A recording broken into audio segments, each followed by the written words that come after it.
Hi, everybody. It's episode 527 of PodQuest. Hey. It is Wednesday, September 18th, 2024. I'm Chris. With me is Drootin. Hello. And Walnut. Yeah. I'm here. How's everybody doing? Oh, yeah. All right. I'm surviving. How's PT going? Oh, it's actually going good. Generally, I feel pain during it, but it doesn't continue after. Which I mean, no pain, no gain kind of stuff. Because I'm stretching further. I'm working it more. That even yesterday, which is the first. I think we're week 3. Yeah, we're week 3, I think. And so yesterday was the first day that I was feeling a little wobbly on my ankle afterwards.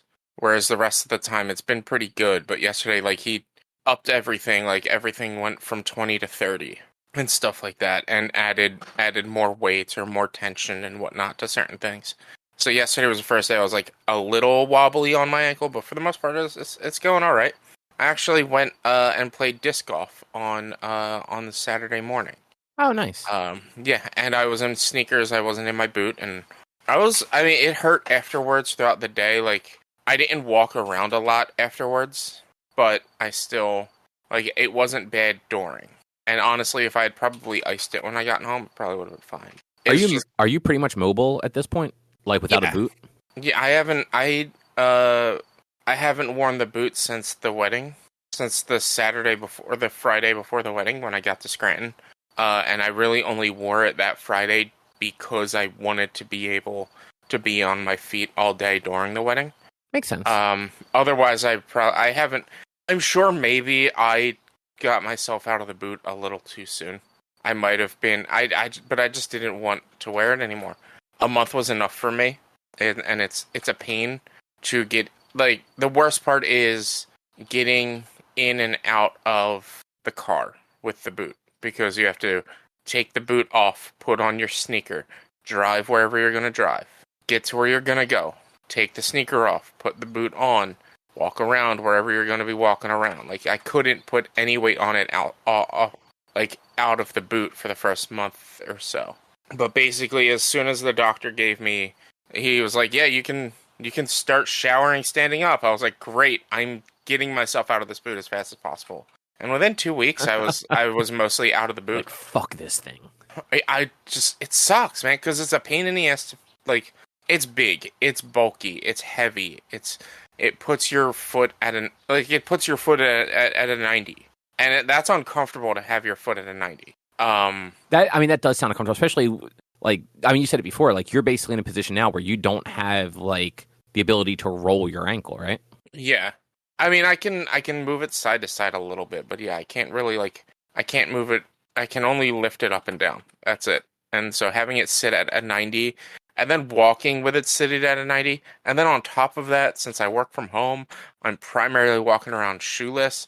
So my right foot was sitting 2 or 3 inches higher because the boot is that much taller. It's probably an inch and a half. I'm probably over exaggerating, but it's still that, just compensating for that. Even for probably about 2 to 3 weeks after I stopped wearing the boot, I was still walking with that gape of having that extra inch or 2 on that foot, and it was just getting used to being able to walk again. It's weird.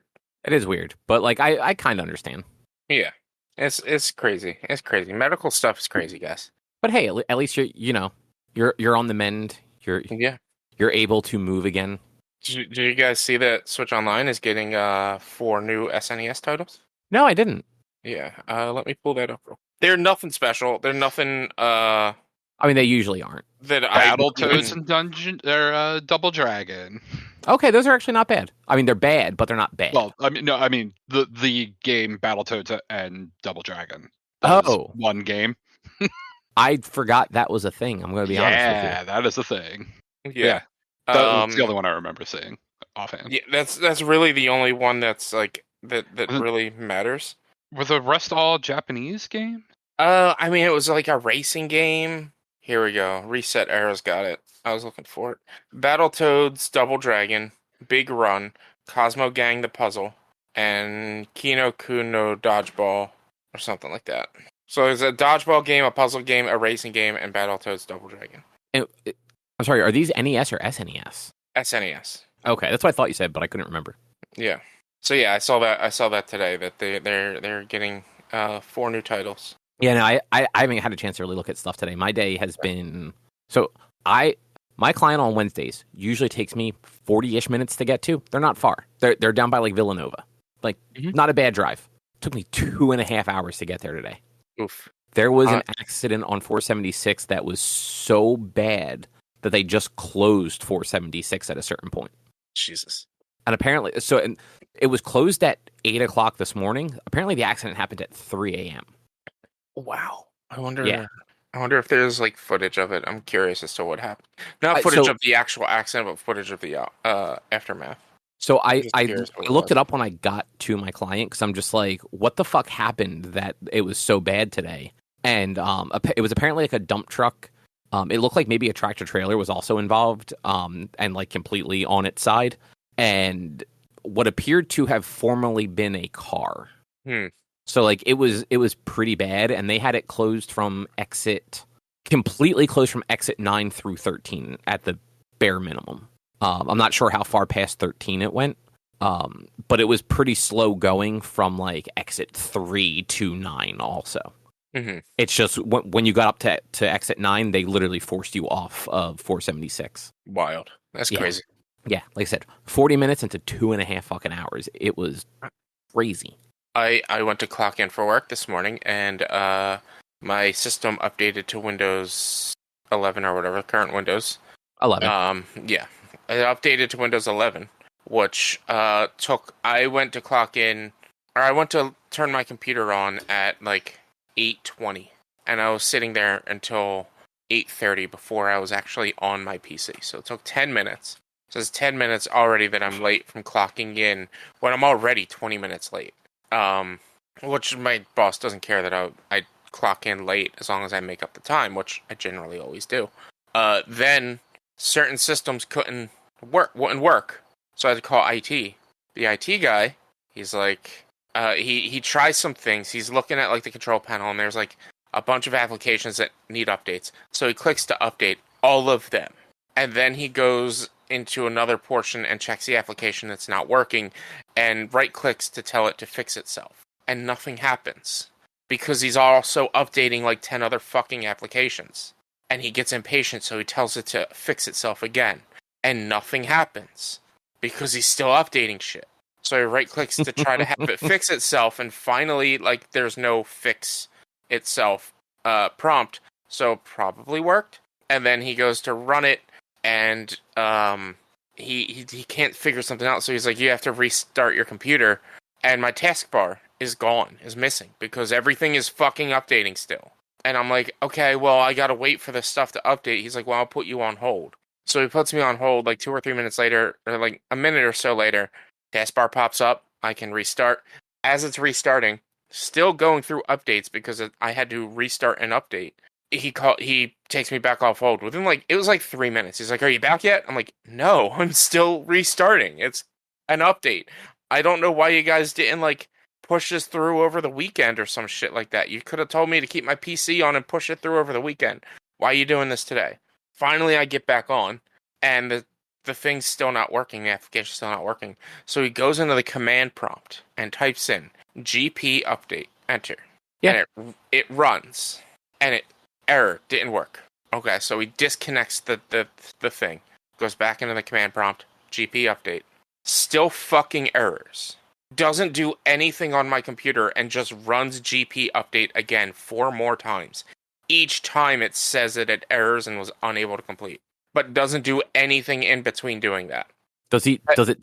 So he might be doing stuff on a server because group policy runs off of server. I assume you have some sort of VPN.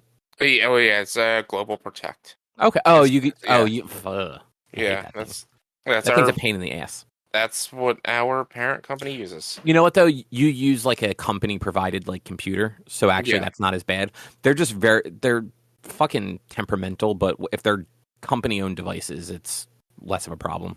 Yeah. So he's like, all right, give it 15 minutes and restart, and if it doesn't work, then we'll get more. I'll I'll push you forward to somebody to the local IT team is what he said. I'm like, well, fucking local IT team. I work from You're gonna home. send somebody out to your house? Yeah. So 15 minutes goes by. I restart. It's now 9 o'clock. I restart, and shockingly, it works. So I'm like, all right, guy, I'm on. Everything's working. And I tell my boss, and she's like, all right, just clock in, and we'll fix it tomorrow. Then I make sure to tell my boss, like, look, I'm up and ready. So if you need to send me stuff, send me stuff. Reporting's down. Great. Okay. It didn't come back until 2 o'clock. Man, your company is run like shit. Who knows what happened? So there were a bunch of outages with different stuff today. Like Meraki kept going down. I know Cloudflare also had issues, and they're like a major DNS provider. So like it's possible your systems were impacted by some of that stuff. Yeah. But like your company just seems like a shit show all the time. So it ended up it was like just 1:15 when I was told that reporting has been updated. But my reports didn't get updated till like 1:30. Luckily, there's only 2 reports that I can pull from, and both of them were short. But then my boss provides me 2 other reports to work, and that one of them generally takes about 5 hours to do. And you got it at 2. 3 to 5 hours, and I got it at like 2. Luckily, it was like half as many as we usually do, so it didn't take as long, and a lot of them were pretty easy. But yeah, it was a pain in the ass today. It was stupid. Such a dumb day. Such a waste. But also at the same time, it does seem like one of those days. At the same time, I got to sit around and watch YouTube all day and get paid for it until 2 o'clock. Which, so, that's not bad. The thing that like drives me nuts, and this happens every time the system goes down. Every time the system goes down. Like honestly, I haven't taken my hour lunch pretty much since I had surgery. Like there was once or twice that I did to run out and get something for lunch and come back. But I don't really take my hour lunch anymore. So I've been working pretty much 45 hours a week, every week. 45 hours plus, because I generally pull between 9.5 and 10 hours a day sometimes. So today, I don't take my lunch because my normal lunch I would take would be around 1:30. It's not until 1:30 I get told that reporting is updated. So then it's like, well, now I can't take my lunch because if my reports come over now, I have to do them. I only have 3 hours to do that. I'm like, had I known that it was going to be up by 1:30, I would have taken my lunch and not wasted time. Which, like, again, this is me just thinking about the company. Like, I couldn't take lunch today, and it wasn't because I was busy. It's just because I didn't get my work until my lunchtime, and I couldn't take it afterwards. It's just dumb. It's dumb. It was a dumb day. Work was dumb. Yeah, that seems like a day. Yeah. Drew. Yes. Were you at the Suicide Machines on Friday? I was. That was a good fucking concert. It was. Man, that Japanese band. Hey was, Smith. Yeah, they were great. Rich, you might like them. They're a Japanese punk ska band. They sound like anime. Interesting. Yeah. And at least on Spotify, I forget which song, but at least one song has like anime clips as the music video. So one of their songs is actually the closing theme for a show that I'm drawing a blank on the name of at the moment. Okay. But yeah, I found that out after seeing them. But yeah, like I thought it was cool that like I don't know where you were in the crowd, but like where I was, I could see like the side of the stage.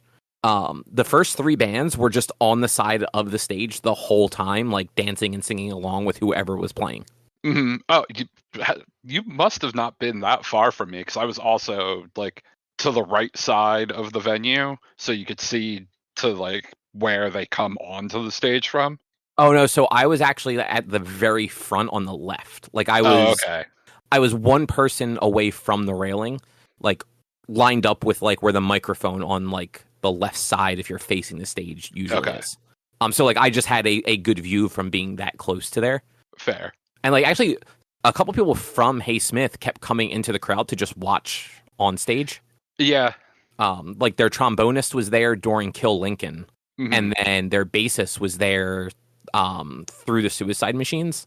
I don't know if you could see where you're at, but when they wanted to take a picture at the end of their set, people in the crowd were like, "Man, you should like just hop up there." Like they're doing like a picture with everybody. And so the dude goes to hop the rail, and security just surges on him. And like everyone's just like, no, he's in the band. And like luckily like they realized it like quickly enough, and he was able to get up on the stage. But there was that like moment where like 5 security guys all just like surge to this spot because a dude was hopping over the railing. Fair, yeah. But yeah, that was a hell of a show. It was. So what was it, like 6 bands, 5 bands, 6? 6. Yeah, man. Everyone was just having fun. Yep. Good times. Anyway, Rich, what's on the agenda? On the agenda, I was looking for a song to remember the name of the band. The one of the many Japanese bands I like. It's Kana Boom. They do Star Maker. They did one of the songs for My Hero Academia. On the agenda this week, Cobb, you started reading the Apothecary Diaries. Drew, you played Dungeons of Infinity. And Cobb, you played some Star Wars Outlaws. And I did nothing that I can really I can talk about, basically. Well, next week you have to do 7 things. Well, I mean, I'm doing at least one. I'm watching The Exorcist. Yeah, but you have to do 7 other things. We'll see. We'll see. Let's see what happens. But yeah, I started reading the manga for the Apothecary Diaries. Have either of you guys ever heard of that? No. Nope. So you guys know what an apothecary is, right? Uh-huh. It's a potion maker. Yeah, pretty much. Like basically like a pharmacist for like old timey. Yes. So this story, it's set in like not China, but China, in like feudal China, where like the emperor was in charge of everything, and it follows this girl who she was essentially like an apothecary apprentice for her father, who they lived and worked in the red light district, like with all the brothels and shit like that, and they generally like saw to the well-being of like the courtesans and people like that. This girl is also like a little insane and does shit like tests the poison on herself to see like what its effects are, so she knows what would happen to people. And at the beginning of the story, she gets kidnapped and sold to the palace as a servant, because apparently in this world, and maybe historically this was a thing too, families would sell like their second born child or like a child that didn't have like any like marriage prospects to the palace as a servant, and basically like that person would get paid, but then a portion of their payment would go back to the family. So it's illegal to sell people that you've kidnapped, but if you kidnap somebody and just simply say that they are your family and you are selling them, nobody looks into it. And that's essentially what happens to her. And she's just going to like keep her head down, work off like the term of the agreement, because it's not like it's a lifetime deal, and then go back to where she's from. But then like things happen and she gets herself involved, and she ends up getting, let's say, promoted to being a lady in waiting for one of the 4 concubines of the emperor, who he's not married, so he just has these 4 women that are like responsible for bearing him an heir. And they each have kind of like their own like palace inside of the larger palace, with like their own staff and security and meals and all of that stuff. So what's happening is the two of the concubines and their newborn children are sick and dying, and she figures out pretty quickly that it's like a face makeup they're using, like a powder, like a white powder, that is actually poisonous. And she knows this because the courtesans used to use it and would die from it. And she can't just tell them, so like she writes a little note, but ends up getting caught, and minor hijinks ensue. But the story from there just turns into like mystery of the week.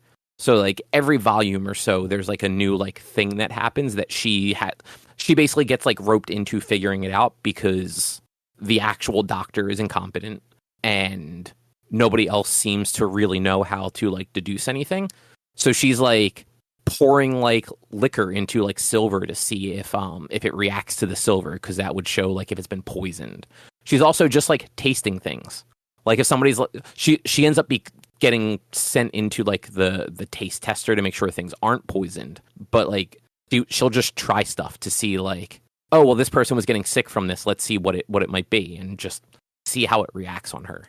And it's not a comedy, but it's actually kind of funny because of stuff like that. Mm-hmm. Yeah, I've been enjoying it. It's It's relatively recent. So it was light novels that started in 2014, and then the manga I believe started in like 2017, 2018. And right now in the US it's up to 12 volumes if I remember correctly. and I'm up to volume 4 or 5. So there's still quite a bit for me to catch up on before I just run out of like translated material. And they did actually just release the first season of an anime for it that is apparently actually really good. Like apparently they did a good job doing that one. So I'm probably going to see if Erica wants to check it out, because it's one of those rare animes where like you have a bunch of that's like the courtesans and the concubines and stuff like that. And like that stuff immediately makes you think that it's just going to be like either a harem or some sort of other like horny anime. And it's not at all. And it's kind of refreshing because, that's 9 times out of 10, that's what anime and manga are. Just a reason for somebody to be horny about a cartoon character. Oh, yeah, absolutely. This is part of the reason why, like, Demon Slayer, I think, is mid. And part of that is because of the fandom towards Nezuko specifically. And it's incredibly uncomfortable. And so, like, look, I think there's a lot of other things about Demon Slayer that make me think it's just mid. I think it's fine anime. That's it. Like, it's not the best, it's not the worst, it's absolutely fine. But the fandom and their love towards Nezuko specifically is just gross. And I hate it. I hate it so much. Yeah, so, like, I don't blame the show on that so much. What I blame the show for is, how much have you watched of it? I've made it through the entertainment district, and so when she uses more of her powers, she becomes an adult. Yeah, and okay. She gets sexy. Yeah. So I blame the show on that. But like, the thing is, like, people were being weird with that character before that stuff ever happened. Even in the manga, they were weird with it before that ever happened. That's why I said, like, that's not totally on the show. I do blame the show for doing that, or for like the So you didn't get to the Swordsmith Village arc. No, I haven't watched that yet. So like the one, I forget what they're called, the captains, basically. Yeah, the Gautier, right? Is that it? No, that's Bleach. That is Bleach, yeah. Hashiras, the Hashiras. Hashira, yeah. Like the one female Hashira, she's just always like huge amounts of cleavage, real short skirt, always in kind of like one of those like slightly promiscuous positions, but like not quite. And it's like, that's completely unnecessary. But also, she's not 12. No, I'm not saying that, like, that the Nezuko stuff is also bad, but like that, like, the fact that they fit that character into it when really that character doesn't fit at all is just like, come on, like you just did this because you wanted to put boobs on the screen, and that's unnecessary. Yeah, but a lot of shows do that. I mean, look at like My Hero. My Hero does it too. See, I don't see a lot of overt sexism and fan service in My Hero. So there's not a lot, but some of it's there, and some of it, they are teenagers. But, and that's the other thing. Like, no, like, I don't see it as bad as, like, as fucking Demon Slayer. Like, I've had this argument with friends where I had one buddy who, like, has outright said that he does not watch My Hero with his wife because he knows this is also anti-feminist of him because he hasn't given her the option to watch it, but he knows she's going to hate it because it's anti-feminist, so he doesn't even give her the chance to watch it, basically. It's really not anti-feminist. But it's not. Like, his biggest complaints were, number one, anytime Uravity gets nervous around Deku, and it's like, yeah, she's a fucking teenager. That's what teenagers do. Yeah, I mean, he also gets nervous. Yeah, he gets nervous. I did that, you did that. And then his other biggest complaint is the team of girls did not go into the raid to save Eri. Okay, so he's upset that the 3 girls who did not have powers that really would help in confined spaces, 4 girls that did not have powers that would help in confined spaces, did not go and attack a fucking drug raid. That's also, season 5 or something like that? Yeah, like 3 teenage girls did not go into a drug raid. Like, I feel like you're nitpicking here, because like the problem should be they're bringing teenagers into a drug raid. Yeah, that's the problem. Yeah, those are not the things I was thinking of. The things I was thinking of is like Yayarozu, is that her name? The one who can create things? Yeah, like her powers. Her costume is a bit much, and by a bit much, I mean not enough. Yeah, but her costume can be a bit much, and her power, like, it makes sense. Like they kept her back open so that her powers wouldn't I mean, she's got a lot of she's got a very deep V also, and a lot of cleavage showing for a 16-year-old. And same thing. There's the girl who does the support items, the super weird one. Yeah. You know who I'm talking about? Yeah, she has the power to telescope her eyes. Yeah. Anytime she's in a thing, there is a purposefully awkward scene where her boobs end up on Deku.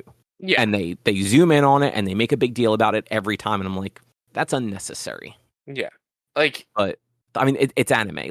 There's certain things where there's a certain amount of suspension of disbelief in some things, and there's certain things where you just have to be like, yeah, I'm not going to watch this because of that. If that show was doing that and it was with an adult instead of two teenagers, I would find it way more repulsive. I don't like it as it is, but it's a thing with teenagers, meant for teenagers. But anytime you see those shows where it's oh yeah, it's an adult and their teenage student or cousin or whatever, I'm like, no, that's completely wrong. I think friggin' what's the move? Chainsaw Man. I think Chainsaw Man is a solid anime. It's also incredibly fucking uncomfortable. Yeah. Because the I don't even remember his name because it's been a year and a half since I watched it. But the lead character, he's 16 years old, and he's a 16-year-old. His main purpose is sex. He wants to have sex. He wants to touch boobs, and you have all these adult characters pushing themselves on him, basically. Adult female characters pushing themselves on, and it's just this is uncomfortable. This is awkward. Honestly, this is weird. I don't know why you had to why did you have to write this story? You could have done this story without this. He could have been 20 and not 16. Yeah, or at least he could have been 18 and not 16. He could have been a legal adult and still have that childish mind because he's been left on his own his whole life. He's been fending for himself, and so he doesn't know how to be an adult. Man, anime. Some stuff in anime is just so awkward and weird. I agree. But on the flip side, something like Apothecary Diaries has a couple bits that are a little I could have done without, but none of it's pornographic or even borderline pornographic. And so far, there's one thing that there's a very young child, she is a child. I think she's maybe supposed to be 12, and they immediately call out that what's happening with her is wrong.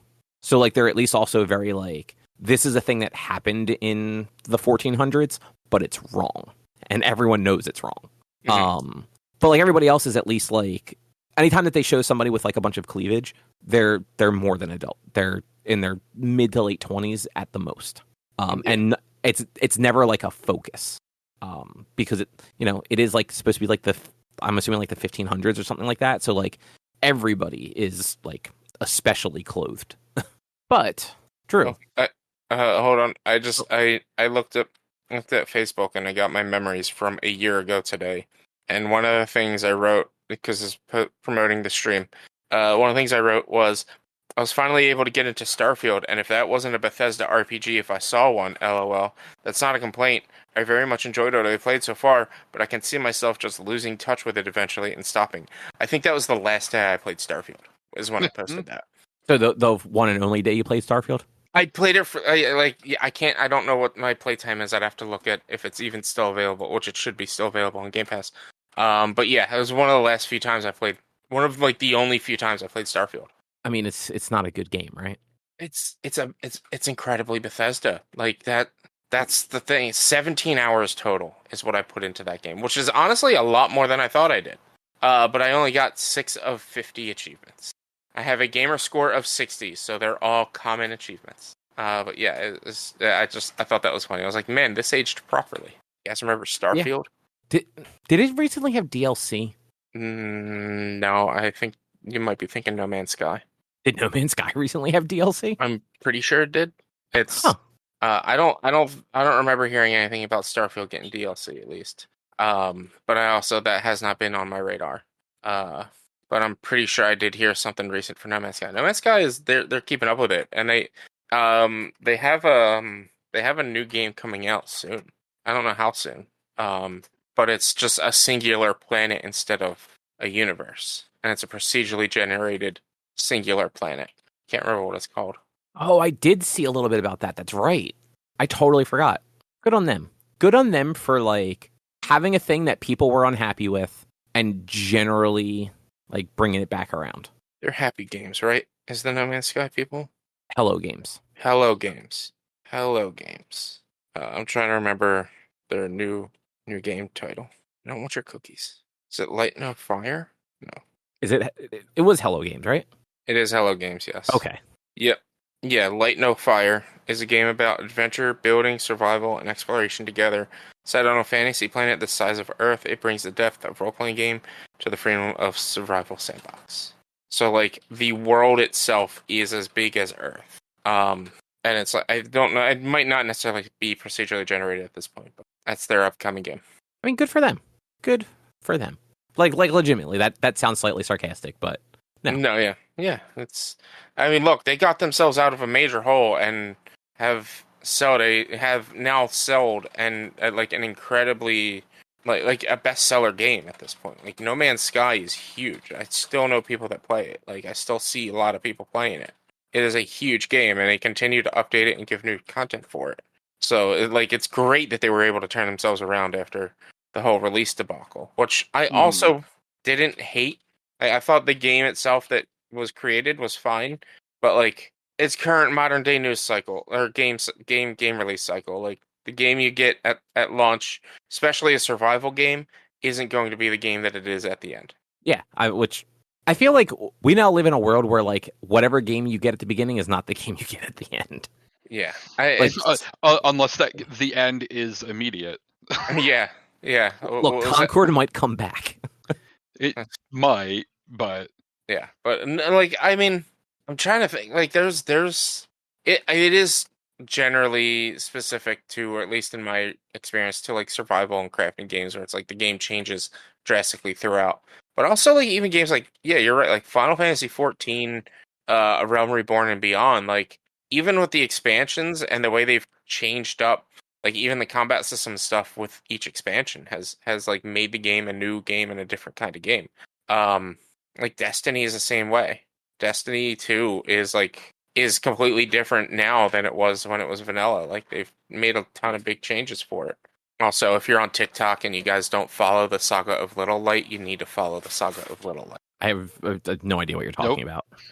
The Saga of Little Light is this woman and her husband, I think, and their probably like 6-year-old daughter playing Destiny together, and it's like the cutest things ever. If you get a chance and you're on TikTok, just look up the Saga of Little Light and watch some of their videos. It's just so adorable. I don't have a TikTok. That's why I said if you're on TikTok. They might be on YouTube. I don't know. No, if I look it up on YouTube, it's just going to fucking ruin my already terrible recommendations. Who gives a shit about your algorithm? Oh I do. God, it doesn't matter. You know what videos you want to watch? Just look them up. If you want to look something else up, look it up. It's not going to fuck it up that much. Listen, as somebody whose YouTube algorithm repeatedly gets fucked, it gets fucked real fast. I have noticed that. One video and it's like, oh, this is the only kind of video you want to watch now? I'm like, no, YouTube, I wanted to watch that one specific one. I don't need 97 others from this same channel.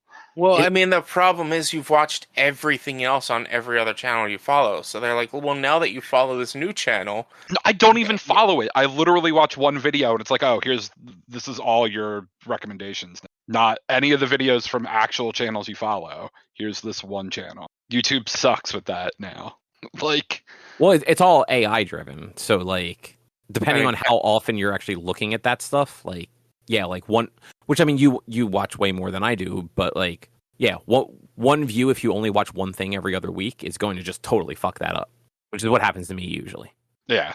But Drew, what is Dungeons of Infinity?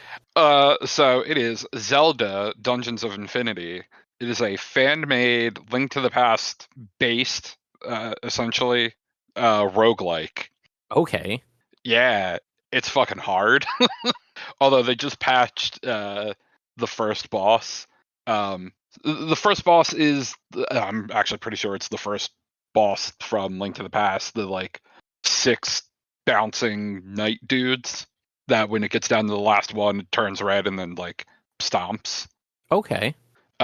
It was slightly bugged and the jump would happen too fast, so it would kill me a lot. But it's cool. So like you're going through, I forget if it's 12 floors then the boss or 13 then the boss, but I've gotten as far as 7, and when you die, you just go back to the start. There's no like progression, like in like Hades where you're leveling things up or unlocking other things to start your runs with. But it's got basically all the Link to the Past items, but then some new things, like there's a wand that when it hits enemies, it turns them into rupees. So that's real convenient because you need money when you find random shops to, buy like an upgraded sword or whatever. And enemies don't drop shit nearly as frequently as in like actual Link to the Past. Also, once they're dead, they're dead. It's not like leave a room and they respawn or whatever.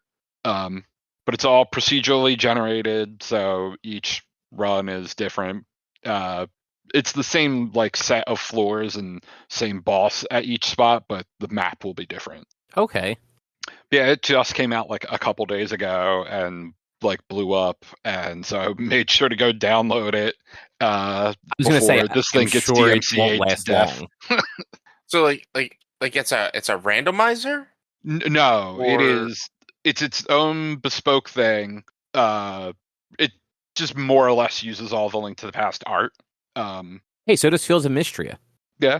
But yeah, it's been pretty cool. I've sunk quite a few hours into it already, and I just found out about it yesterday. So there's no progression, is what you're saying. So like when you die, you just restart. Correct. So what is the point? To get to the boss and finish and kill them. Is Ganon the boss? Agman, yeah. The wizard dude. Yeah. Yeah, Agamemnon? Yeah, that's or Agamemnon? That doesn't sound right. I know the who you're first talking one about, though. Yeah. He shoots the stuff at you, and you have to bounce it back at him, and you can use the fucking bug catching net to do it. Yes. Yeah, I remember that game. It's not like I haven't played it a dozen times. You don't just hit the magic with your sword like every other fucking Zelda game? I mean, you can, but you can also do it with the bug catching net and be fun. Oh, okay. Only boring people use the sword. I mean, I've never played through all of A Link to the Past. I could probably, honestly, at this point, just in general, say I've never played A Link to the Past. I've played A Link to the Past. I've never played A Link to the Past. Yeah, I mean, I think you've said that before. Like, you really haven't gotten more than, like, maybe a dungeon or two into it, right? Yeah, probably. Like, I don't know. I can't even tell you when the last time I played that game. Hey, there's your new Let's Play. No, No, I know. I don't know. Trust me, I don't know what my next Let's Plays are going to be right now. You could always go back to the Legend of Zelda 2, Link's Adventure. Nope. Can finally finish that one off. Nope. No, because that's just the hitboxes and the amount of grinding you need to do. Like it's the same. It's my same problem with Metroid.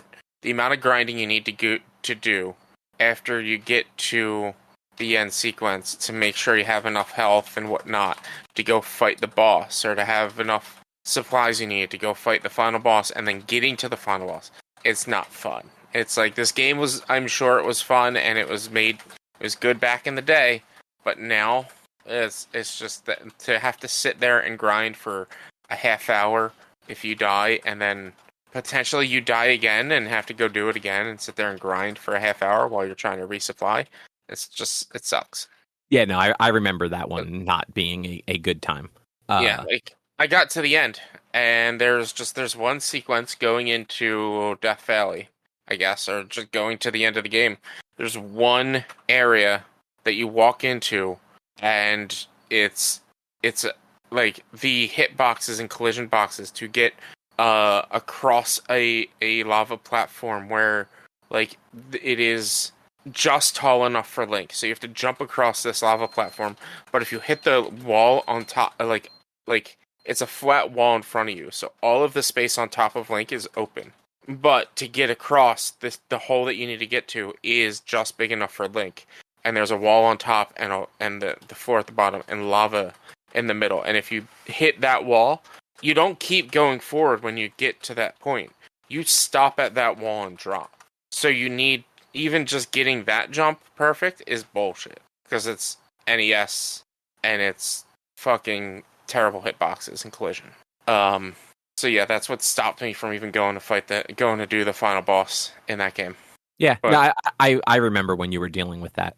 Yeah, it sucked. But so Drew, as far as this Dungeons of Infinity, is it like its own client, or is it just like a ROM hack? Yeah, no, it's its own client. Nice. You download it from their Discord, where there's like almost 22,000 members. Holy shit. Yeah. Okay. Damn. So this is going to be one of those things where when it does get DMCA'd, it is still just going to be places. Yeah, and like if it gets killed, like whatever, if he has to stop updating it and can't post it anymore, like somebody will. Two, the thing you already have isn't going to go away. Like it's not running in a like web client where if it gets killed, like you're shit out of luck or whatever. Yeah. Because I'm assuming like it doesn't have any like network connectivity. Like it's not like pulling leaderboards or something like that you have to be online to be able to play it. Nope, not that I can see. Yeah, so I mean, this Discord has a speedrunning channel going already, so nice. People are doing that. But you want to know, and there's not many people doing it, but you want to know what's one way that this is possibly going to get this shut down even faster? There's streamers playing it on Twitch under the Legend of Zelda: A Link to the Past tag. I mean, plenty of fan. Look, the streamers, the games. Highest viewer count of those streamers is 31. So it's not like it's blowing up the Link to the Past Twitch channel. But I mean, Grand Pooh Bear and Mitch Flower Power, who are both big Mario streamers, have been streaming it, and they get low thousands of viewers. Smoke a Log Zelda Roguelite Infinite Dungeons 764. Yeah. Yeah, I actually... So, like, I know Nintendo is especially aggressive for anything that mods their existing stuff, or anything that people are trying to charge for, or that would give people access to, like, legitimate Nintendo software. I don't know how aggressive they are for, like, this sort of thing. Yeah, like, there are so many Mario World ROM hacks. Like, right. they play at least 2 of them at GDQ 4 times a year. And like you have streamers like Grand Pooh Bear that like that's their thing. Like they play ROM hacks and custom Mario World levels, and like not the stuff that you can make in Mario. Yeah, World. I mean that's like all the Kaizo shit. Yeah, exactly. That's exactly what it is. And yes, like they're I guess I don't know. It's weird because like, you're right. Like Nintendo, you can't do Smash Bros tournaments without Nintendo's approval, and if you do, they will cease and desist you. But they let shit like Kaizo go like and continue to grow and do more stuff. Yeah, it's who knows. Yeah.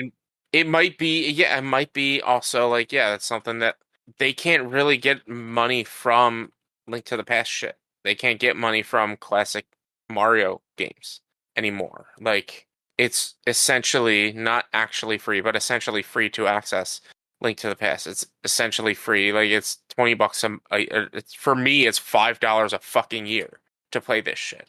So like it's not I wouldn't expect them to be all up in arms about something that like really doesn't cost them money doesn't lose them money for people to play.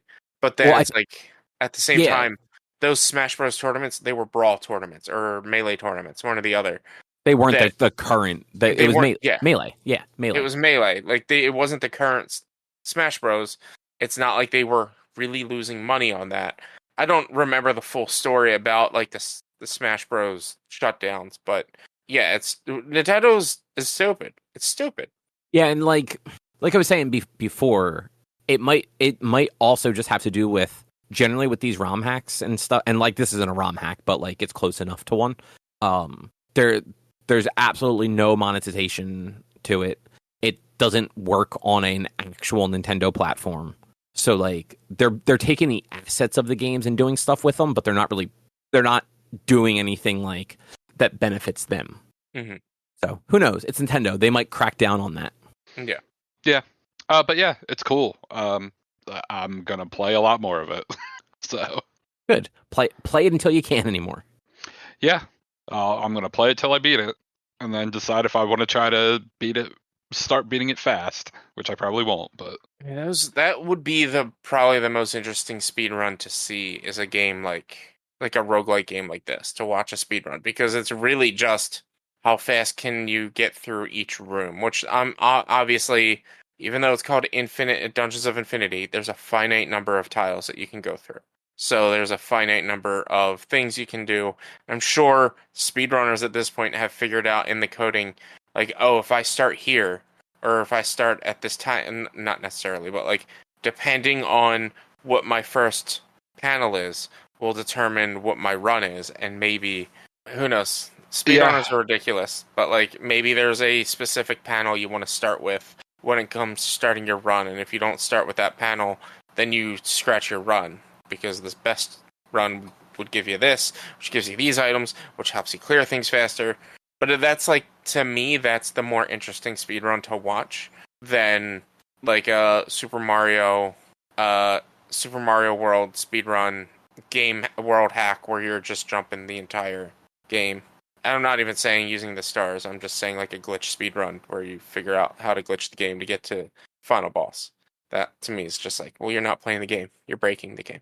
Yeah, but sometimes it's fun to break a game.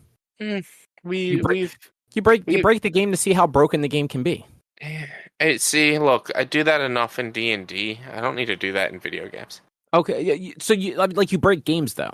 Look, when you play D&D, the DM's job is to make the game, and the player's job is to break the game. That's it. Like, and it's to have fun along the way, and it's the friends you make along the way. But like, the player's job is to figure out a way that just to think about, what did the DM not think of, and let's do that. And then have the DM have to make stuff up on the fly, or figure out a way to where it doesn't work. That's the player's job, is to just break the DM's game. And it's the player's job to break a Legend of Zelda: A Link to the Past and wall clip and do the dungeons in reverse order. No, it's a player's job to play a Legend of Zelda: A Link to the Past. Most people that break it have played it many times, so they're finding new ways to do it. But then at some point, you're not playing it anymore. You're just breaking it. There's levels in Super Mario World that I've played that you haven't, and I never beat Super Mario World. Wait, say that again? There's levels in Super Mario World that I've played and you haven't. No, there aren't. You've done every single level in Super Mario World? Dozens of times. Okay. You're maybe a bad example, but it's still, like, I'm sure there's levels in like, you might not remember them, or somebody who does more speedruns might not remember them, because they know their path, and they're still working on just beating that path. And it's just, look, we've gone over this speedrun debate so many times. I know. I was just kidding, because you're just like, but I like breaking D&D. I'm like, well, you can break other things too. It's okay to break things, in fact. But it's different. It's different. And I also don't like breaking D&D. It's just, that's the player's job, is to be like, well, I'm going to do this. I wonder if they planned for that. And what about if I do this? I wonder if they planned for that. The answer is no. No one plans for anything. I mean, maybe you have to do it. There's a lot of planning. A lot of planning in D&D. Nah, you just kind of roll with it and see what happens. I mean, yes and no. There's a lot of planning you can't do in D&D. There's a lot of planning you have to do when it comes to being a DM. It's fine. Anyway, Drew, anything else you want to say about Dungeons? No. I was looking for it on the spreadsheet, on the thing. I just could not find the words. Dungeons of Infinity? No. Which also, I kind of want to check out the Dungeons of Infinity board game that came out in 2021 or whatever. What he played. I mean, it makes sense. It's like it was the second thing in my Dungeons of Infinity search. Yeah, they were like a Kickstarter for it and stuff like that. Well, there's actually a video game called Dungeons of Infinity, it seems. Oh. See, when I looked it up earlier, I saw the board game first and just assumed that's what Drew had played. That's why I think it's a board game. Oh, well. Anyway, I tried Star Wars Outlaws. Oh, yeah? Yeah. I think you said you wanted to play that one, right? Yeah, it's on my list. There's so many games that's on my list, though. It's a game. It is absolutely a game. I had a feeling it wasn't going to be your kind of game. You know, it's actually not bad. My two biggest complaints are the mini games for lock picking and hacking, because they're not good. the lock picking mini game is a rhythm game that every time you hit the button to try and do it, the game makes a loud noise that plays over the fucking rhythm of the thing you're supposed to be matching and completely throws off actually doing it in time to the thing to unlock any doors. Weird. Yeah. It was poorly explained in the game. In fact, like the game doesn't actually even explain it to you. You have to bring up a separate help menu to figure out what the fuck they want you to do. And even then, like it doesn't explain like how many times how many of the things you have to hit. And there's no indicator for that. You just kind of have to do it until the door opens. I ended up just turning it off because it was making the game not fun. Luckily, the game has all sorts of accessibility controls for like not just like making certain parts of the game like easier depending on like people's abilities, but even like colorblind stuff and things like that, and HUD sizes. So like if you have bad eyesight and you sit too far away, like you can actually just make the HUD bigger, which is I don't know. That seems kind of cool because I know I've had complaints about that in the past where like I'm not hard of seeing, but sometimes these modern games like the shit on the screen is just too fucking tiny to see. Yeah. And then the hacking game, which is slicing because it's Star Wars. It's random. So you get given like a board and you get given like 8 tiles, like 8 different random tiles. There's no indicator on which ones you're supposed to use. You just have to pick them at random and hope you eventually get all 3 of them correct. What do you like? There's no you just pick 3 of the 8, and if it's wrong, you restart, and you have to pick 3 other random ones. So yes and no. I was a little more negative on that than I probably had to be. So you start with let's call it 9 so that it's even to the number of like attempts. So you have 3 attempts, let's say, and 9 tiles. And each attempt is 3 tiles at a time. So the game doesn't give you any idea, like there's no indicator on like what it's looking for. You just you place 3 of the tiles, and the game will tell you if you got any of them right or not. And if you don't get any of them right, those 3 get grayed out. So you can't use them again, but now you have 2 chances to try and figure out what all 3 tiles are. And also in what order they go in. So that's the part that can get you is like if you just completely fail on guessing in the first 2, you have one last chance where you know the 3 tiles, but you have no idea what order they could possibly go in. It's Wordle. Kind of, yeah, actually. Yeah, it's Wordle. It's I pulled up a video. Actually, yeah, you know what? I did not think about that at the time. It is Wordle. There's you get it looks like there's 6 chances or 5 chances, and it's totally Wordle.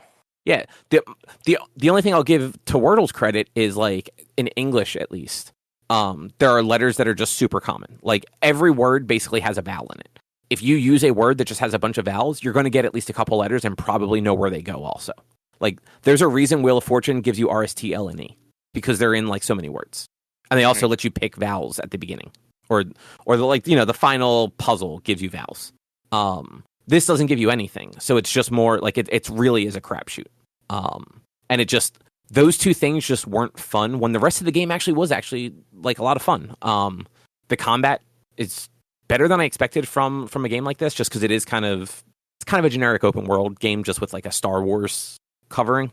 But like you start the game with a blaster, you can grab weapons from other enemies. Shooting from cover is actually you have more control and aiming when you're like blind shooting from cover than I feel like I've ever had in other games.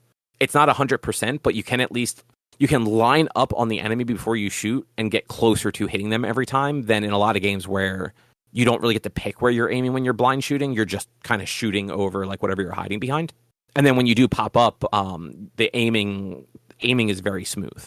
And I didn't go into the settings to see if by default on like the normal difficulty, if they do any aim assist. I assume there has to be something, but it didn't feel aggressive. Like, in some games when there's like a default aim assist turned on, it really kind of like forces you to a target. This does, like, I never had that like snappiness. I was always able to very finely decide like where I was shooting. And I think part of it is it doesn't appear that at least with your blaster, things like headshots don't make as much of a difference. I was definitely shooting people directly in the face, and it was still taking like 2 or 3 shots to kill them. So I feel like they're a little looser with how smooth the aiming is if there is an aim assist, because it doesn't really matter where you hit somebody as long as you hit them. Yeah. You also get like a cool little alien instead of a robot. I feel like normally in like Star Wars games, especially, you get like a robot companion. In this one, you have this weird little like alien. He's kind of like a dog. Reminds me a little bit of Stitch from Lilo and Stitch in a weird way.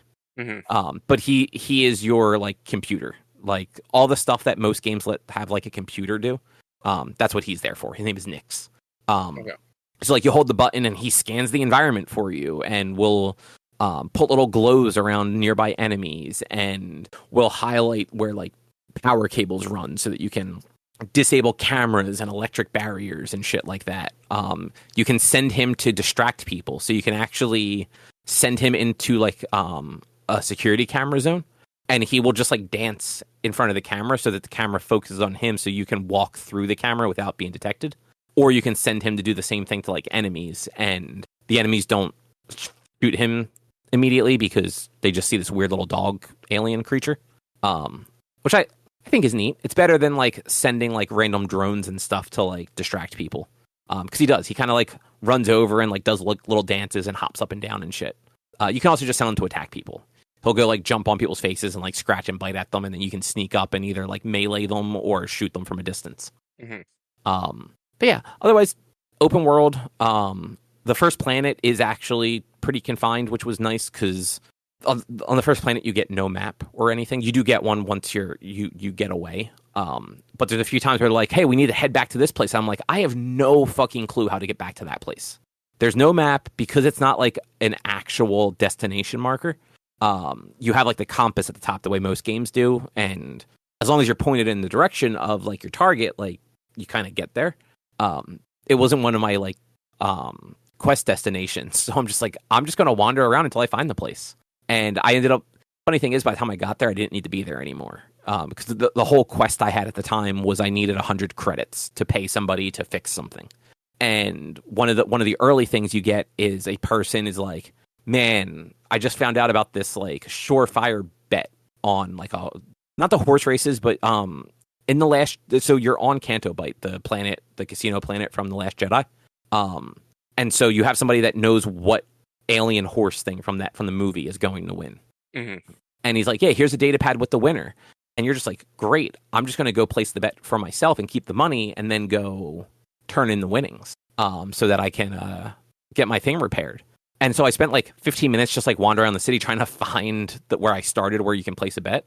And I ended up just finding all the credits I need through like other means, like finding like random junk on the ground that I could sell and finding just credits kind of like in back alleys. I'm like, oh, I guess I don't need to find this place. And then of course, when I finally did find it again and went in there to try and bet, they're just like, oh no, I can't bet these credits. I need to use these credits to pay for the repair. I'm like, motherfucker, I just want to bet on the horse. I don't have to bet all of it. I have like 120. I need 100. Let me put 20 on this horse and see if it actually wins. Mm-hmm. But it was fun. I enjoyed it. The early story is good. You get an actual feel for the character, and they very, very quickly let you know that like she's not a bad person, but she also does not give a fuck about what's going on in the galaxy. Like, she is more scoundrel than I feel like Han Solo ever was. Like, at least early on. Like, Han Solo like acted like the rogue, but like when it came down to it, he did care enough. At least about the people that he knew. This girl like cares about the people that she knows, but is also just like, yeah, but I'm just gonna go do this thing and get the fuck out of here. Like, yeah, like I'm good. Like, I feel bad that you got shot, but I'm gonna take this thing you gave me, and I'm just gonna get the fuck out of here. And you know, that's nice because, and Rich, like you've made this thing before. You want Star Wars stories that aren't Skywalker stories, that aren't Jedi stories. Yeah, and at least from what I've heard and a little bit I've played so far, like that's this game. Like you hear about like the rebellion and stuff like that because it's that era. Actually, very early on, you hear people talking about the first Death Star being taken out. So like we're in that era. We're in like the classic trilogy era. But you're not. That doesn't seem like you're really going to be crossing paths with anybody from the movies or anything. Like, this character is not destined to be a Jedi. Mm-hmm. And I like that. I like it being kind of its own thing. And if she becomes a Jedi, I'm going to be super fucking disappointed. No, she doesn't become a Jedi. Because even if she does, she'd be dark side. She's probably. Dead.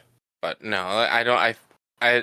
I haven't seen anyone post about her becoming a Jedi. So there's no reason she should become a Jedi. Same. I also have not seen anything. But I was just throwing out there, like, if they release DLC where she becomes a Jedi, I'm like, does she though? Yeah, that's like, not canon. what if she doesn't? That's not canon to me. You know what? That's one way to look at it. It's not canon to me. You set your own canon. If a story doesn't make you happy, just change it in your head because it's all made up anyway. Yeah, you know what? You can do that, can't you? Yeah. Yeah, 100%. I can't remember who said that. Who said that quote? Oh man, I got to figure out who said that quote. Yeah, I don't think I've ever heard that before. It was a podcast. I think I was reading. You were reading a podcast, Damn, or listening to. No, it was Philip. It was Philip fucking DeFranco. I don't remember what he was covering, but there was it was something about a movie that people didn't like or something. I don't know. People got mad about something and death threatening somebody. Toxic nerd sci-fi fantasy shit. And he straight up said look, it's all made up anyway. If you don't like how it ends, change it. Just make it up. It's all fake. Yeah. And that's how I when it comes to content, that's how I live my life. You know what? I hate the ending of How I Met Your Mother. So you know what? To me, when I watch How I Met Your Mother on my millions of rewatches, you know what I do? I don't watch after the train drives by. That's it. Because what I hated was the fact that Robin and Ted ended up together. I didn't hate the fact that the mother dies. I hated that Robin and Ted ended up together at the end of it all. I feel like that's what most people hate about it. Yeah, a lot of people hated the fact that the mother dies. We spent however long the series, what was it, 8 seasons or whatever, 9 seasons, learning how he meets the mother, and she's in it for 1 season, and she dies. It's well, yeah, it's called How I Met Your Mother. So, of course, when he meets the mother, the series is going to be essentially over. That's just how it went. And, there's a lot of people that were upset with, oh, the mom dies. And that's not a love story. And no, it is a love story. Love ends tragically. It always does. Show me love that did not end tragically. You either get divorced or somebody dies. It all ends tragically. Yeah, you're not wrong. You're not wrong. But yeah, you know what? I like that. If for some reason she becomes a Jedi at the end, I'm just gonna pretend that didn't happen. It didn't. It was all a dream. Yeah, it was like that 1 season of Dallas. Yeah, or no, Married with Children. Married with Children. Newhart or Bob Newhart. I forget which one was the dream. It was. I know Married with Children because she had a miscarriage, and so in real life she had a miscarriage, and so they didn't want to continue to film with her having a kid in the show because the only reason she was pregnant in the show is because she was pregnant in real life. So because she had the miscarriage, she woke up. The whole season, the season finale ended with the family breaking up and shit like that. Everything went to shit, and then she wakes up and she was never pregnant, and that whole season never happened. That I did know that, but that's also they did that in the show Dallas with Patrick Duffy, where he was dead for a full season, and then it ends with a woman, his girlfriend or wife or whatever, waking up, and he's just taking a shower. Mm-hmm. And then again, it's either the Bob Newhart show or Newhart. I don't actually know which one is which. The later of the two. Bob Newhart worked at or owned a hotel or an inn or something like that in a mountain town, and that's what that show was about. And the final scene of the final episode is him waking up from a dream in bed with his wife from his first sitcom. Mm-hmm. That's the classic one. Everyone likes that one. Yeah, but yeah, as far as more Star Wars Outlaws is concerned, really, my only 2 complaints are those 2 mini games. Everything else, I think it handles pretty well. It looks good. The dialogue isn't too much. I kind of expected the dialogue to be a little cringy because she's supposed to be the scoundrel. But so far, a lot of what she's saying is she's just talking to Nyx, her little puppy alien, and panicking a little bit over legitimately being in over her head in a lot of cases. Mm-hmm. Which, that's nice. She is definitely not skilled at being a scoundrel. She's not a good pickpocket. She's not good at breaking and entering. Her bluffing is not the best. There's one scene early in the game where you get given 2 options, and one option just isn't available. And I'm just like, why are there two options? Like, I haven't been given any way to like level up or anything. The only thing I can think is at some point there is like there might be like a new game plus where you get your stats at the beginning. But the only thing you can do is lie to the person. And like even that lie was just like, that lie shouldn't have worked, but it did because you're in the first 15 minutes of the game, so it kind of has to. Mm-hmm. But yeah, I like it. It's worth playing. Rich, do you think you're going to actually get it at any time soon, or is it like way down the list for you? It's way down the list. And only because the list is so big. Like it is definitely on my list. It's on my radar. And like the list changes depending on sales. But like I got so like Breath of the Wild sequel, Tears of the Kingdom. Still haven't played that. God of War Ragnarok. Still haven't played that. Jedi Survivor. Still haven't played that. What's that? The monkey game that just came out. A monkey game that just came out. Wukong Fallen. Oh, right. Yeah, that game actually looked kind of cool. That game, I've watched people play it. That game looks fucking amazing. It's action art. It's an action. I thought it was gonna be like Souls-like. No, it's like an action game, more like a Devil May Cry kind of style, and it looks amazing. It's actually good to know. I also assumed it was going to be like a From style or a From Software style game, and wasn't going to bother with it. It's I've been watching like OG Weird play it a lot. I've been watching like when it first came out, it was all over the place. So that's on the list. Legend of Link comes out next week. That's on the list. You know why I call it Legend of Link. I'm being stupid and silly. Yeah. That's why I didn't say anything. You don't have to explain yourself. That's just 5, and there's so many more. Like I bought Immortal Phoenix Rising on Steam sale. It was like $10 for everything or something like that. That's definitely on the list and might be the next game I play after October. Like there's just so many games that I've never played that I've wanted to play or that I've been waiting for sales on. For instance, I don't know if they fixed it, but Jedi Survivor is now currently available on Game Pass. But when it first came out, it ran terribly on PC. So, like, I was like, all right, I'll just wait for it to get it on PS5. I don't know if it works fine on PC now, but I kind of just, like, I played the first one on PlayStation, I kind of just want to play the second one on PlayStation. It's like, that's my continuity. I do similar things. Like, I tend not to jump between platforms. Yeah. I don't know if it was on your radar. Drew, I feel like you had actually expressed interest, but that game Plucky Squire just came out. I feel like I remember the name, but haven't thought about it in a while. It was the one where there's a Plucky Squire, and the game starts out as like a like a 2D like cartoony looking thing, and then the character gets to the edge of the screen and just walks out of a storybook and onto like a real world desk, and it becomes like a 3D like action platformer. Okay, right. Yeah. Like it looked very cool, and it's got positive reviews, at least so far, on Steam. I forgot it was coming out this month, or I probably would have grabbed that over Outlaws. But I also had like some gift certificate, like reward certificates that I used to get Star Wars Outlaws. So it was one of those like, didn't really spend any money on Star Wars. Would have had to actually spend money on Plucky Squire. There was also DLC for Final Fantasy 16 that I completely forgot recently came out. Like I didn't actually know there was DLC for that. Yeah, I thought they kind of abandoned it. No, Leviathan is the summon that you deal with. Like I was interested in that. Like I liked the story of 16, and so like I kind of want to check it out. I kind of want to try it. Yeah, there's so much that it's really just waiting on sales. And if a good sale comes out, which I guess I should add Outlaws to my Steam wishlist if it's even on Steam yet. It doesn't even look like it's on Steam. Is it not on Steam? I don't think Final Fantasy 16 is on Steam, no. No, Final Fantasy 16 just released on PC today.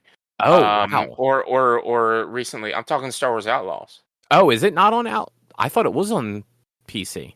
No, it doesn't. It's a Ubisoft game. It's on Ubisoft's. Ubi Connect or whatever. Yeah. Bullshit. Fuck that. Yeah. So, which means I'll be getting it on PlayStation. Yeah, I don't know. It might be Game Pass, which means you might be able to get it through Game Pass. No, it's not on Game Pass. Oh, okay. I wasn't sure because I should rephrase that. You might be able to get it through that Ubisoft Connect with Game Pass. No, it's the Xbox launcher on PC is not showing. If I search Star Wars, it doesn't show Star Wars Outlaws. Okay, cool. That answers that then. I fucking hate that Ubisoft and there's another one that has like their own unique one. Activision? No. I mean, yes, Activision has their own. I guess so, yeah. Because Battle.net. But no, I think you're thinking fucking sports people. EA. Yeah. Right, EA Access or whatever it's called. Yeah. Yeah. Like I get it. You want to get all the money for yourselves and not have to pay like licensing fees to other platforms, but like oh no, a penny or like five for a multi-billion-dollar game like company, they shouldn't care about fucking licensing fees for Steam. They really shouldn't care. They're not going to lose that much money. If won't, they have... but they also, their CEOs and other executives need all of their millions so that they cannot pay any of the rest of their staff, and then lay most of them off too. Yeah, but that's its own bag of issues. Which I just found out. Who did a lot of layoffs earlier this year? Xbox. No, Pixar. Oh yeah, Pixar did too. Pixar just laid a bunch of people off just before the Emotions movie came out, the sequel. Inside Out 2. Inside Out 2. And like that movie did so good that they gave bonuses to everybody who worked on the movie as long as they were still working at the company, and they laid people off just before they did the bonuses. Yeah, because companies suck. If the movie did that good, why did you need to lay people off? Well, didn't they lay them off before the movie came out? I don't know. I saw it on Facebook today. I don't know the full details, but it's still like it's bullshit. It's fucking corporate America. I mean, it's the same thing. Every game company does it. Games come out, they do well, and they still lay off 75% of their staff because they don't have a new game currently that needs that amount of staff. They don't need them anymore, so let's get rid of them. Let's lay them off. Like that's. I mean, even they treat game devs as gig workers, and it's bullshit. Like, I mean, Microsoft during all the acquisitions they made said that it wouldn't result in layoffs. They have now laid off, I think, like 2,000 people throughout the Xbox division total. Mm-hmm. Like they just laid off like 650 or 700 like last week or the week before, and earlier this year they laid off a ton also. Yeah, and they closed like 2 or 3 studios entirely. Like one of the Arcane studios I think got closed, and a couple others. Like, yeah. That unfortunately, making games is just making AAA games is just a dead end. Like the people in charge don't actually give a fuck. So you make those games, and odds are you're just unemployed 6 months later. Yeah, and it's a bummer because indie games are great, like small team games are great, but like big AAA, like $1 million budget games are also fun. Mm-hmm. But it is what it is, I guess. We unfortunately are not in a position to really change that, other than like play more indie games. Yeah, support the little guy. Yeah, which I try to do a lot more indie games than I can. Like big AAA titles. Like the AAA titles are saved for my stream, whereas the indie games are saved for my Let's Plays. Really, is how it goes. Yeah, and I now, especially now that I have the Steam Deck, and like indie games and these smaller games are more like easily accessible. I do try to like grab them when I see them and they look neat, because a lot of times they are like, even when they're just like small, not a whole lot to them. Like they're often just really well done and fun. Yeah. So. Yeah. Also, back on my list of games, there's a ton of fucking like indie games and Metroidvania style games that I want to get and play that I haven't played. But yeah, it's just my list is huge. And well, have you thought about not slacking and getting to all these games? It's not about the slacking. It's about the money to buy them. It's really the issue. Even all the games that I mentioned, I don't own any of them, with the exception of, and it's because I recently bought it, Immortals Phoenix Rising, which is why I'm like, all right, I'm going to play that soon. It's all about the money to play them, and not about the actual like time to play them. If I had them, I would find the time to play them. That's fair. I can understand that. It also has something to do with the fact that I was playing Mario Odyssey for like 2 months straight, and in the middle of playing Resident Evil 2 on hardcore mode. Like I keep planning these special event streams and stuff like that too, but you're having fun though. That's what matters. Yeah. I mean, I made it through the sewers yesterday in Resident Evil. Fuck the sewers. The sewers, excuse me, the sewers are the worst part in that game.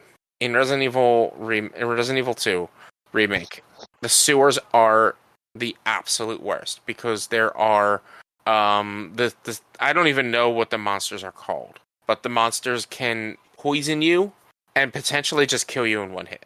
So it's like, well, fuck, I don't know what else to do. This sucks. So like I just ended up having to reload a billion times until I got a good run of a certain, like it's one area that is the absolute worst, and it's going from the save point all the way through this area that has like three or four of these monsters, to get to the back end to get the flamethrower or the lightning gun, depending on who you're playing as, and the last two chess pieces to do the fuse boxes, and then to run back through that. And it's like you have to run past one of these monsters right next to it. So either it's going to poison you, or you might be able to skip it. And there was a person I was playing with that was like trying to talk me through how to be able to walk by the enemy. You have to shoot it and move at a certain point, but I just couldn't do it. So at one point I was just like, fuck it. I'm going to let it grab me, and then I'm going to run around it, and then I'm going to heal the poison. Because I was trying to not use healing items. Because at one point I did a run and I ran out of all my healing items. Or like I fought William afterwards and I had used all my healing items. So like I had to refight William 3 times just to be able to not use a healing item against him. Wow. That's what you got to do, man. Like I have 60. I'm constantly around 50 to 60 pistol ammo because I don't use it, and I'm trying to not kill as many zombies as I can, and just like I'll use the shotgun to break their legs and then run by them.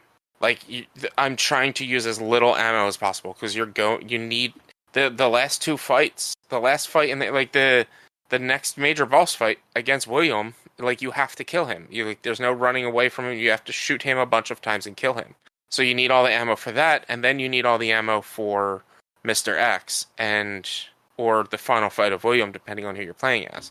And that's what I'm most scared of, is that Mr. X fight. I am so afraid of that final fight. It sucks. It's rough. I haven't used the Magnum.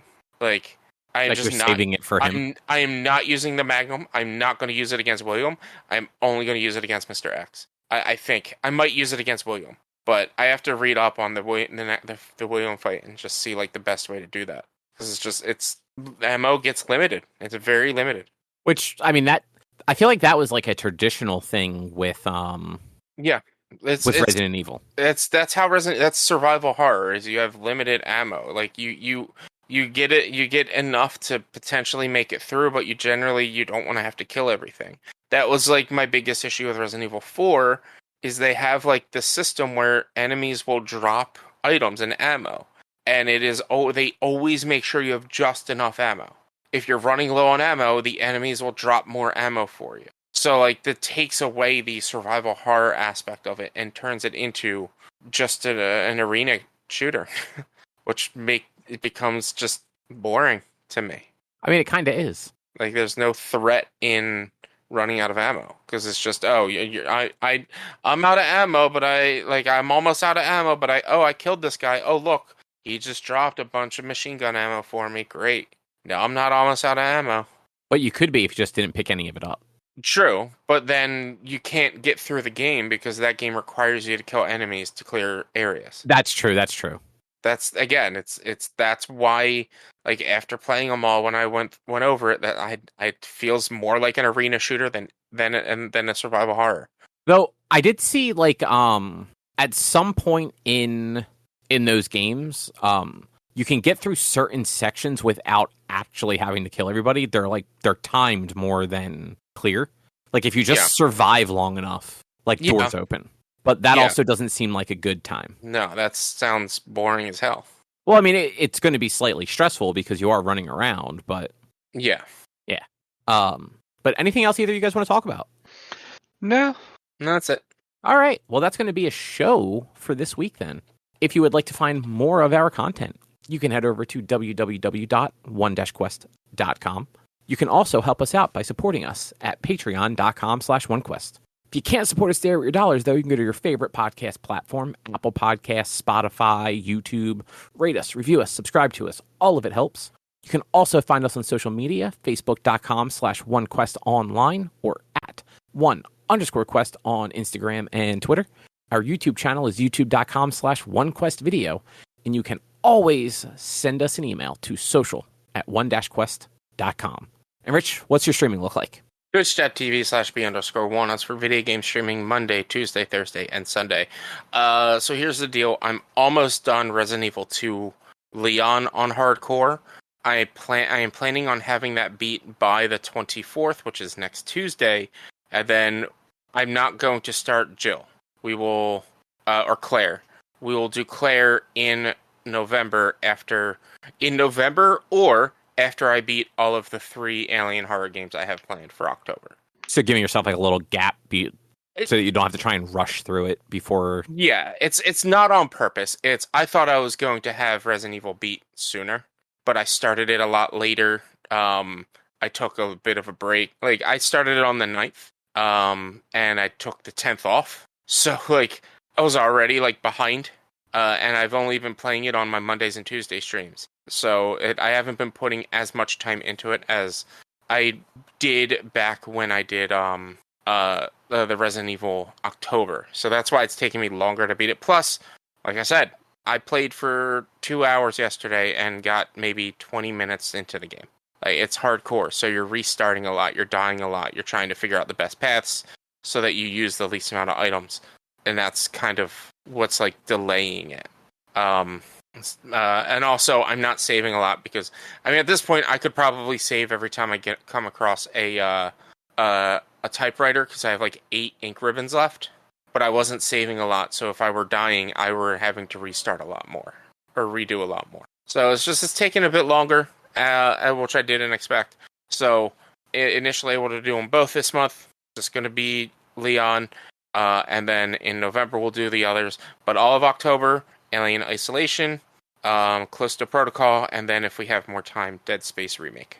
Nice. Glad you have your plan for October. Yeah, I can't wait. Can't wait to be spooked. And with that, we will be back next week with something else to talk about. Thanks for listening. Bye. Bye. See yas.